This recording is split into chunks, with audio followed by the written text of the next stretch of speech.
Hello guys, bagaimana kabarnya? Udah lama banget ya nggak ketemu setelah video terakhir kemarin. Nah, tapi tenang. Hari ini Ane balik lagi bawa satu film yang gila banget dan nggak boleh lo lewatin. Judulnya Devils. Film thriller asal Korea Selatan yang dirilis tahun 2023 dan serius, ini bukan sekedar kisah detektif biasa. Ini soal pertarungan antara jiwa, moralitas, dan iblis yang tersembunyi dalam diri manusia. Ceritanya ngikutin seorang detektif yang berusaha mengungkapkan siapa dalang di balik pembunuhan kejam terhadap adik iparnya yang juga adalah rekan kerjanya di kepolisian. Tapi semuanya berubah saat terjadi hal yang gak masuk akal. Jiwa sang psikopat tertukar ke dalam tubuh si detektif. Bayangin, lu niatnya mau nangkep pembunuh, tapi malah jadi tersangka karena orang yang lu bunuh sekarang hidup di dalam tubuh lu sendiri. Film ini penuh dengan twist psikologis, konflik batin, dan momen-momen yang bikin lo mikir, sebenarnya siapa sih iblis yang sebenarnya?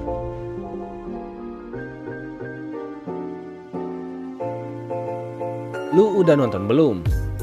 Kalau udah, coba tulis di komentar menurut lu.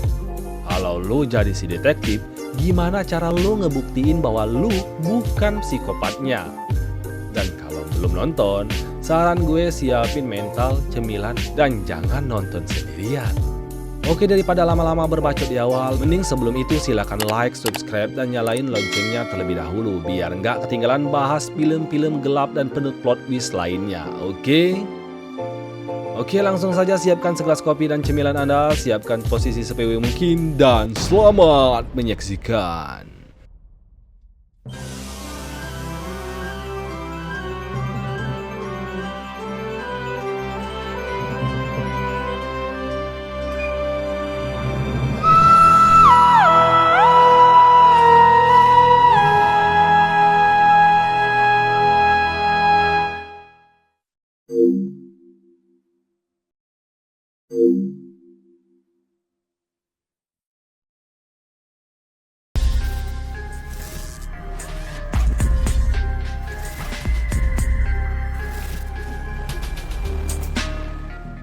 Cerita diawali dengan memperlihatkan sekelompok psikopat yang terlihat tengah asyik memotong-motong tubuh korbannya.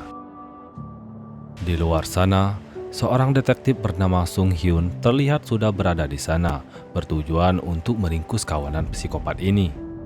Seorang rekan kepolisian bernama Jae Hwan yang masih berada dalam perjalanan menuju ke sana, menyuruh detektif Sung Hyun untuk masuk terlebih dahulu, karena sebentar lagi dia akan sampai di lokasi tersebut. Meskipun awalnya ragu, akhirnya Sung Hyun pun memberanikan diri untuk masuk ke dalam gedung tersebut. Dan setibanya di dalam, terlihatlah para psikopat itu tengah menikmati kegiatan mereka yang sedang memotong-motong anggota tubuh korbannya. Yang naasnya, Sung Hyun tidak menyadari kalau salah satu dari psikopat itu telah berada di belakangnya. Jae Hwan yang mendengar suara tembakan langsung menyusul masuk ke dalam, dan di sana dia justru menemukan Sung Hyun yang sudah tidak bernyawa dengan luka sayatan di lehernya. Di ruang otopsi jenazah, Jae Hwan merasa sangat bersalah karena sudah menyuruh Sung Hyun masuk duluan ke dalam gedung tersebut. Diketahui, selain sebagai seorang rekan di kepolisian, Sung Hyun ini juga ternyata merupakan adik ipar dari Jae Hwan. Melihat kesedihan sang adik, Jae Hwan pun bertekad akan membalaskan dendam terhadap para psikopat itu. Keesokan harinya, pihak kepolisian menginvestigasi video dari korban yang telah diunggah oleh para psikopat ini ke sosial media. Kapten dari kesatuan polisi itu juga berkata kalau para psikopat ini sangat terorganisir dan sulit ditangkap. Hal itu dapat dilihat dari situs web mereka yang seolah mengejek pihak kepolisian karena selama ini tidak mampu untuk menghentikan kegiatan mereka. Ditambah lagi, situs web mereka sangat sulit ditembus dan butuh program khusus untuk bisa mengaksesnya. Tidak lama kemudian, mereka mendapatkan laporan kalau salah satu dari anggota psikopat itu terlihat sedang melakukan aksinya. Dengan cepat, pihak kepolisian pun menuju ke lokasi tersebut. Psikopat ini bernama Jin Hyuk. Ia pun langsung menyadari kalau saat ini ia telah dikepung oleh pihak kepolisian.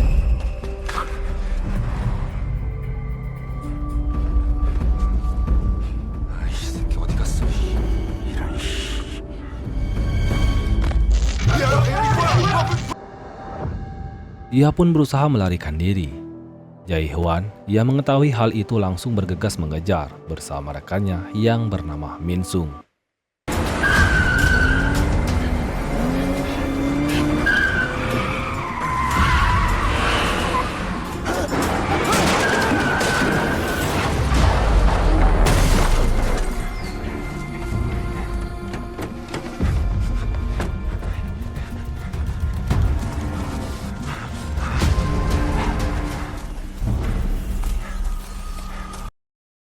Ketika sedang mencari hingga sampai ke dalam hutan, mendadak Min Sung dipukul oleh Jin Hyuk menggunakan balok kayu. Jae-hwan yang melihatnya lalu meminta Min Sung untuk segera melaporkan lokasi keberadaan mereka dengan harapan mendapatkan bala bantuan dari anggota yang lain. Dan lalu Jae-hwan pun kembali mengejar Jin Hyuk hingga akhirnya Jin Hyuk menemukan jalan buntu yang membuat mereka berdua jatuh ke bawah jurang. Setelah menelepon bantuan, Min Sung kembali mencari Jae-hwan. Namun, dia malah kehilangan jejak. Hingga malam hari pun, Min Sung bersama pihak kepolisian lain terus mencari keberadaan Jae-hwan. Beberapa hari berlalu, namun keberadaan Jae-hwan maupun Jin Hyuk masih belum juga diketahui. Bahkan pihak kepolisian sampai mendirikan posko di tengah hutan hanya untuk mencari detektif Jae-hwan. Dan di sana terlihat juga istri beserta anaknya Jae-hwan ikut serta dalam pencarian ini. 말에 따르면 수색 작업이 장기화될 조짐에 따라 피해자를 쫓던 형사 최 씨의 마지막 휴대전화. Singkat cerita, 1 bulan telah berlalu. Pencarian Jae-hwan pun belum juga menimbulkan hasil yang diharapkan. Akhirnya, Kapten polisi yang bernama Choi Gui memutuskan untuk mengakhiri pencarian ini. Dan dia menyuruh semua personel untuk segera berkemas. 그래도 좀만 더 찾아봐야 되는 거 아니에요? 에? 여기 이렇게 묶여 있는 동안에도 철수하는 거 이거 아니잖아요. 우리가 Beberapa hari telah berlalu, namun rekan-rekan Jae-hwan terus berusaha mencari keberadaannya. Lalu tiba-tiba terjadi kecelakaan di depan kantor polisi, yang ternyata itu adalah Jae-hwan dan Jin Hyuk. Mereka pun segera dibawa ke rumah sakit untuk mendapatkan perawatan. Dan saat tersadar, Jae-hwan kaget karena mendapati dirinya berada di dalam tubuh Jin Hyuk. Dia pun berteriak dan terus memberontak, hingga Min Sung dan beberapa polisi menenangkannya. Sementara Jin Hyuk alias sang psikopat sudah berada di dalam tubuhnya Jae-hwan. Istrinya lalu mengajak Jae-hwan untuk memeriksakan bagian kepalanya karena dia terlihat seperti orang yang linglung. Namun setelah dilakukan pemeriksaan, si dokter berkata kalau kepala Jae-hwan baik-baik saja dan dokter juga menjelaskan kalau Jae-hwan hanya menderita amnesia ringan yang akan pulih sendiri beberapa jam ke depan. Di sini, Jae-hwan yang berada di tubuh Jin Hyuk masih merasa kebingungan dengan apa yang sudah terjadi dan kenapa tubuhnya bisa berada di dalam tubuh pembunuh berantai ini. Dia pun memanggil polisi yang sedang berjaga di luar untuk mengatakan tentang apa yang telah terjadi selama 1 bulan belakangan ini. Tetapi dia hanya mau berbicara kepada detektif Min Sung saja. Setelah beberapa persiapan, Min Sung pun masuk ke ruangan Jin Hyuk dan mulai mendengarkan perkataannya.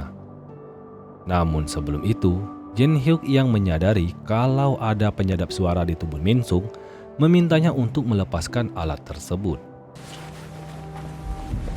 Jin Hyuk pun mulai menceritakan apa yang sudah terjadi kepadanya selama 1 bulan belakangan ini.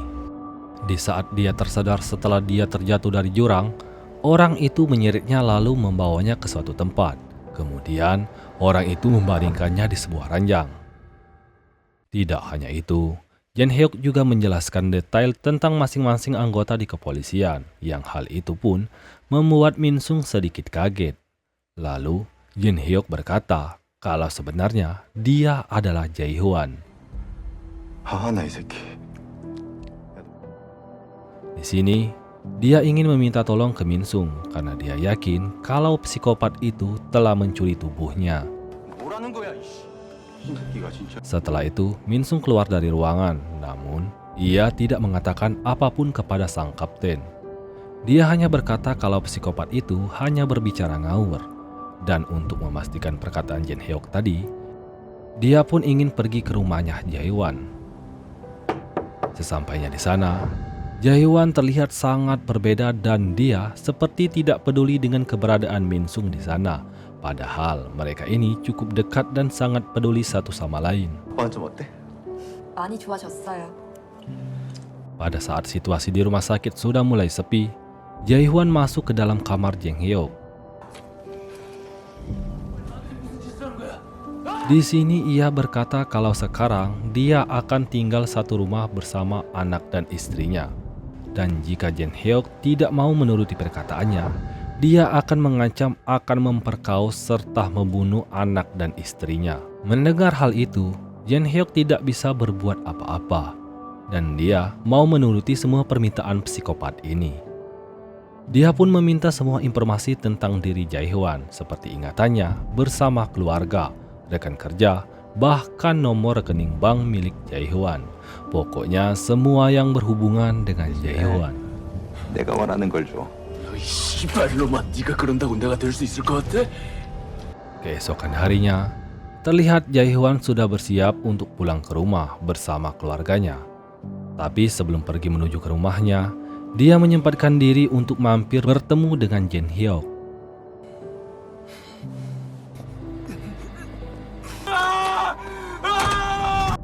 Di keesokan harinya, Jae Hwan sudah mulai bekerja lagi. Sang kapten bahkan rekan kerja yang lain merasa sangat senang melihat Jae Hwan sudah mulai membaik. Kemudian dia membuka komputer miliknya untuk menemukan petunjuk tentang siapa yang telah mengkhianati dirinya serta yang telah melaporkannya ke pihak kepolisian. Sementara itu, Min Sung telah berada di rumah sakit untuk ikut dalam misi pengantaran Jin Hyuk menuju ke dalam penjara. Di sini, Jin Hyuk menanyakan tentang bagaimana sikap dari Jae Hwan. Apakah ada yang aneh dengan dirinya? Dia juga berkata psikopat itu telah mendapatkan semua informasi tentang dirinya seperti password komputernya dan bahkan identitas sebagai seorang detektif dikarenakan dia telah mengancam akan membunuh keluarganya. Dari sini, Min Sung sedikit demi sedikit mulai mempercayai perkataan Jin Hyuk. 절대로 지금 절대로 그 새끼가 우리 집으로 가고 있어. Sesampainya di penjara, Jin Hyuk terus menyakiti dirinya sendiri dengan membenturkan kepalanya sampai berdarah, berharap jiwanya bisa kembali ke tubuh aslinya. Hingga akhirnya beberapa penjaga membawanya menuju ke rumah sakit. Di saat perjalanan ke rumah sakit, Jin Hyuk berhasil menyerang orang-orang yang berada di dalam mobil, lalu dia pun kabur dari sana.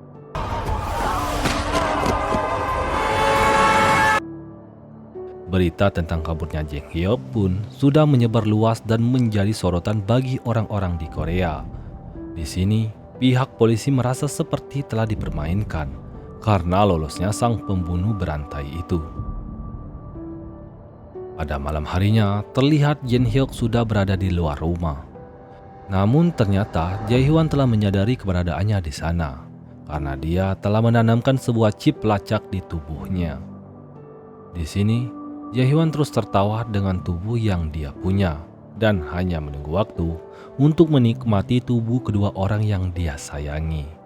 Tetapi Jae Hwan tidak akan melakukan hal itu jika Jin Hyuk mau menuruti segala permintaannya dan mencari ketiga orang yang telah memasukkannya ke dalam penjara. 어때? 나쁘지 않은 조건 아니야? Keesokan harinya, Jin Hyuk mengabari Min Sung dan dia meminta untuk percaya dengan perkataannya. Kemudian Jin Hyuk menyuruh Min Sung untuk pergi ke belakang stasiun sekarang juga dan menangkap pembunuh berantai lainnya sesuai petunjuk dari Jae Hwan. Singkat cerita, sampailah Jin Hyuk di tempat yang dimaksud dan di sana dia bertemu dengan Lee, salah satu pelaku pembunuhan berantai itu. Di sini Lee bertanya apakah dia telah membocorkan nama rekan mereka ke polisi. Lalu Jae-hwan yang berada di tubuh Jin Hyuk berkata kalau dia alias si Jin Hyuk ini tidak seperti kalian yang telah membocorkan namanya ke pihak polisi. Dari sini, Lee mulai menyadari kalau Jin Hyuk ini tidak seperti yang dia kenal. Akhirnya perkelahian pun terjadi. Di saat Lee akan membunuh Jin Hyuk, tiba-tiba Min Sung datang ke sana lalu menolong Jin Hyuk. Hingga Jin Hyuk berhasil membuat Lee pingsan saat itu juga. Min Sung pun berencana untuk membawa Lee ke kantor polisi. Tapi Jin Hyuk mencegahnya karena tidak ada bukti yang kuat kalau dia adalah pembunuh berantai yang mereka cari. Dan jika tidak ada bukti, nantinya dia bisa terbebas kembali. Di sini Jin Hyuk memiliki rencana sendiri agar Lee mau mengakui semua perbuatannya. Mereka lalu membawa Lee ke sebuah mobil karavan dan mulai menyiksanya agar dia mau mengaku.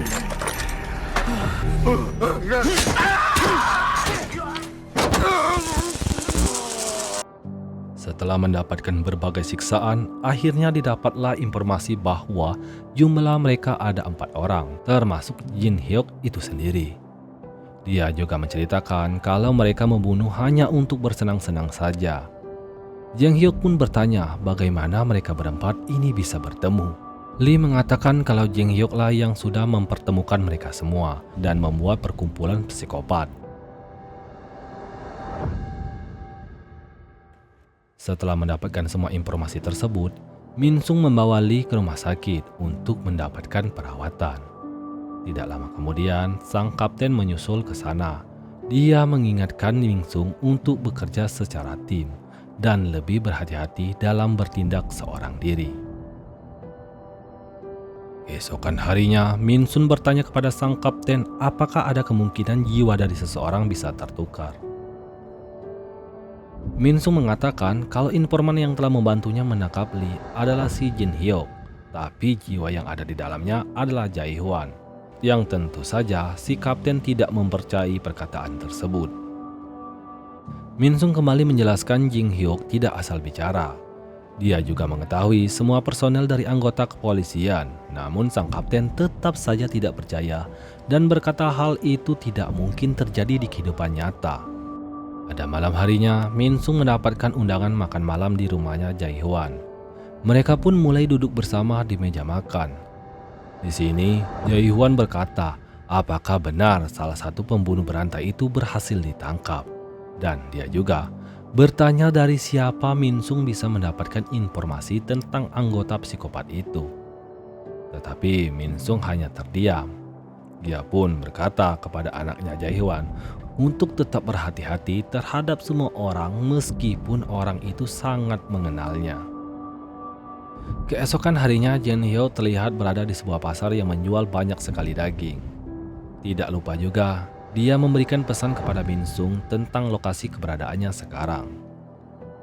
Dari arah kejauhan, terlihat ada orang yang mencurigakan.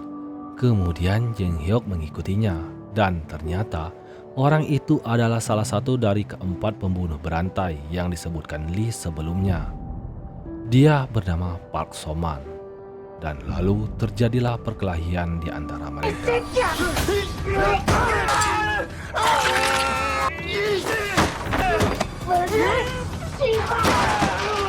Ketika Jin Hyuk hampir berhasil mengalahkan Park So-man, tiba-tiba kepalanya merasa sakit hingga akhirnya Park So-man berhasil memberikan perlawanan yang membuat Jin Hyuk terjatuh pingsan. Dan lalu Park So-man menggantungnya di sebuah ruangan dan dia berkata bagaimana rasanya menjadi korban pembunuhan, seperti yang pernah Jin Hyuk lakukan terhadap para korban-korbannya. Kemudian Park So-man mulai menyiksa Jin Hyuk sambil memutar lagu favorit mereka saat menghabisi para korban-korbannya. Seketika, lantunan musik itu kembali mengingatkan Jin Hyuk dengan semua masa lalunya ketika menjadi seorang psikopat. serta semua momen terakhir sebelum dia tertangkap oleh Jae-hwan. Kemudian kita akan dibawa ke flashback setelah peristiwa Jae-hwan dan Jin-hyuk terjatuh ke jurang. Ternyata Jae-hwan saat itu berhasil menangkap Jin-hyuk, lalu dia menyeret tubuhnya dan membawanya ke sebuah tempat. Ternyata Jae-hwan membawa Jin-hyuk ke sekolah yang sudah terbengkalai.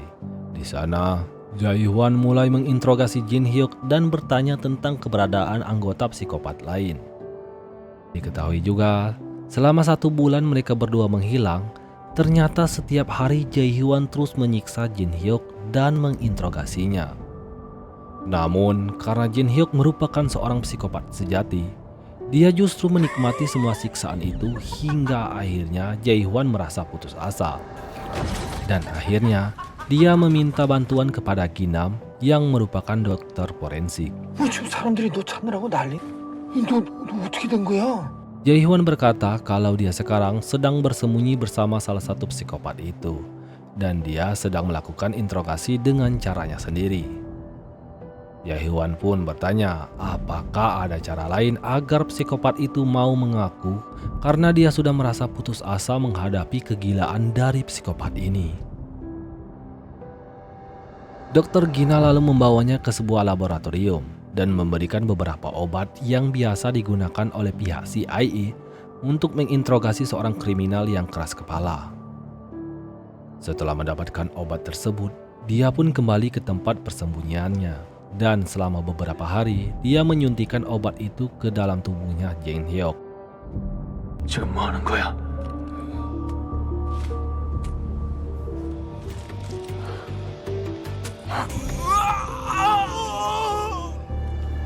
이러면 이제 본격적인 취조. Sampai akhirnya, Jin-hyuk mengatakan semua tentang orang yang terlibat dalam pembunuhan berantai ini.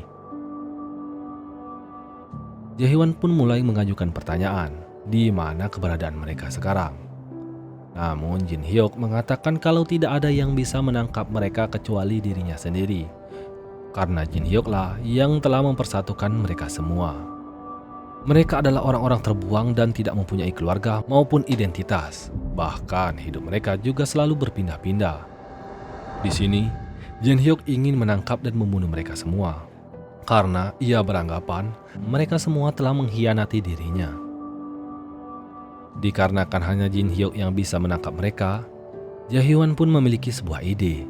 Dia pun mulai mencuci otak Jin-hyuk dan mengatakan kalau sekarang dirinya adalah Jae-hwan, bukannya Jin-hyuk. Jae-hwan juga memasukkan semua identitas dan kehidupan pribadinya ke dalam otak si Jin-hyuk. Tidak lupa juga, dia memberikan pelacak di tubuhnya agar dapat mengetahui lokasi keberadaannya. Itu artinya, selama ini Jae-hwan hanya berpura-pura menjadi Jin-hyuk agar rencananya tidak diketahui bahkan oleh pihak polisi sekalipun. Lalu kita dibawa kembali ke masa sekarang. Tiba-tiba, Jin-hyuk tertawa. Dan ternyata, akibat semua kejadian ini dan lagu yang tadi dia dengarkan, ingatannya pun telah kembali. Jin-hyuk pun bertanya apa yang sudah dilakukan Park Sok-man kepada dirinya. Dia pun dengan mudah melepaskan ikatan yang ada di tubuhnya, lalu membunuh Park Sok-man saat itu juga.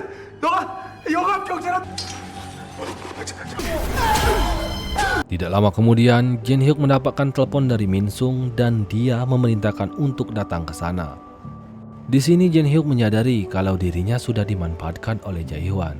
Di sini, dia pun masih berpura-pura menjadi Jae-hwan. Dan ketika Min Sung lengah, Jin-hyuk langsung menusuknya dari belakang hingga tewas.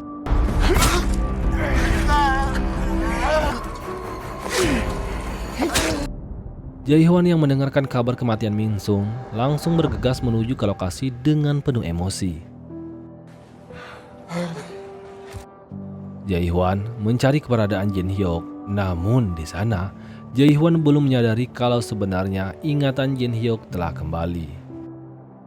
Di sini Jin-hyuk masih berpura-pura kalau dirinya adalah Jae-hwan. Dia berkata kalau dirinya bersama Min Sung tadi telah diserang oleh Park Sok-man dan hampir membuatnya tewas. Jae-hwan kembali menyuruh Jin-hyuk untuk menangkap orang yang tersisa dalam keadaan hidup.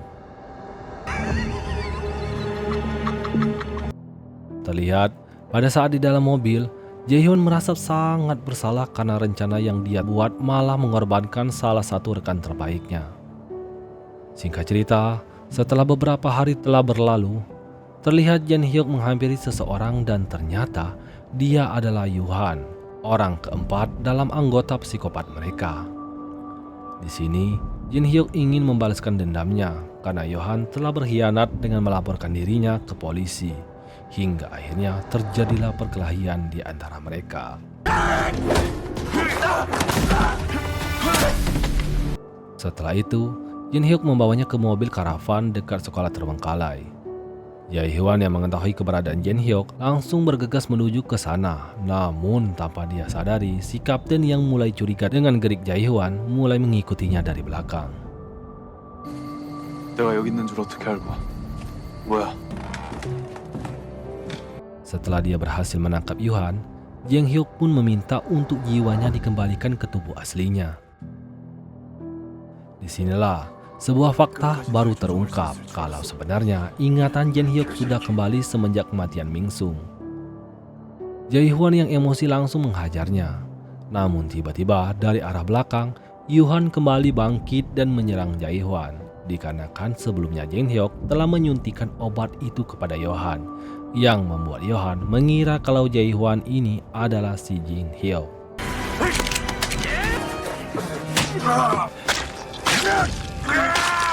Di sini Jin-hyuk berencana ingin menyuntikkan obat itu ke tubuh Jae-hyun.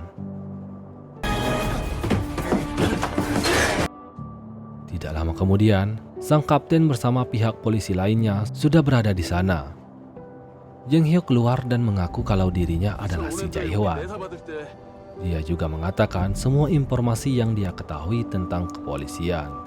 Situasi ini pun membuat kepolisian ragu untuk menembaknya. Tidak lama kemudian, Jae-hyun menyusul keluar. Dia berkata kalau dirinya adalah Jin-hyuk. Diketahui, sebelumnya Jin-hyuk berhasil menyuntikkan obat ke tubuh Jae-hyun dan dia telah berhasil mencuci otak Jae-hyun dengan mengganti namanya sebagai Jin-hyuk. Jae-hyun yang emosi langsung menendangnya dan berniat ingin membunuhnya. Dengan cepat, sang kapten pun melepaskan tembakan yang mengenai tangan Jae-hyun. Namun Jae-hyun tetap menusukkan pisaunya tepat ke jantung Jin-hyuk sampai membuatnya tewas seketika itu juga.